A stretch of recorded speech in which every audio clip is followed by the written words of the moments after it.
lapho kubanga abantu ababili basendlunkulu. Kodwa uhulumeni wethu uqoke uxhasa uhlangothi olulodwa vo.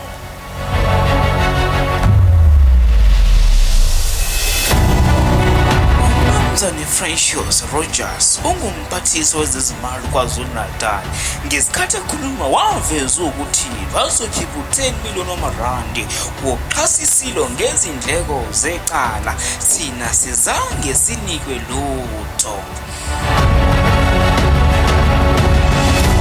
Isona kanye yilesi sizathu esenza ukuthi siphumele ngaphandle sicela abantu ukuba baphose thina lapha enkantolo sinabameli ababili nje vo. Senior advocate senior advocate ne-junior advocate.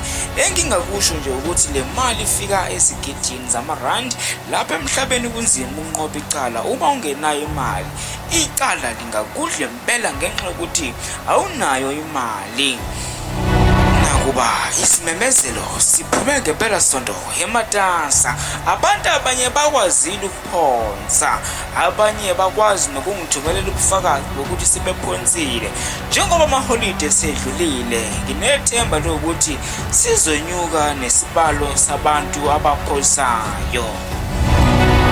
Kubalulekile ukuthi wonke umuntu afake isandla ngoba lolu udaba olubalulekile oluthinta isihlalo sobukhosi esikaZulu ingababheki besihlalo.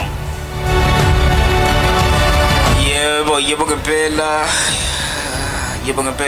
ngempela lawo ngamagama kaMntwana uNdabenhle Zulu. Yebo ngempela igama lami nginguSimeni lona umqadi podcast. Sawubona abese kuMntwana uSimakade Jackson kaZolithini embangweni wesihlalo sobukhosi bukaZulu. Bavuma ubuzima bezindleko zecala, bathe ubuzima bezindleko zecala yibona obenze ukuthi bacela abantu ukuba babasize. Icala lithinta umbango wesihlalo sobukhosi bukaZulu lizongena enkantolo lokudlulisa kuyo amacala adlulisiwe ngasekupheleni kwenyanga ezayo.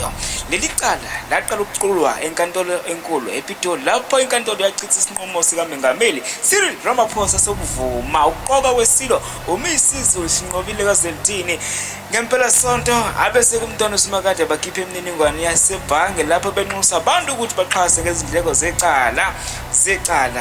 Yebo ngempela abese kuMntwana uSimakade Jackson kaZolithini embangweni wesihlalo sobukhosi bukaZulu bavuma ubuzima bezindleko zecala. Igama lami nginguSimeni lena umqadi podcast. Bathi khula amadoda ishuma isikhombisa ngaphezulu. Thatha leli thuba ngidlulisa ukubonga ngokukhulu ukujabula nokuthokoza kuwena mlandeli wale podcast.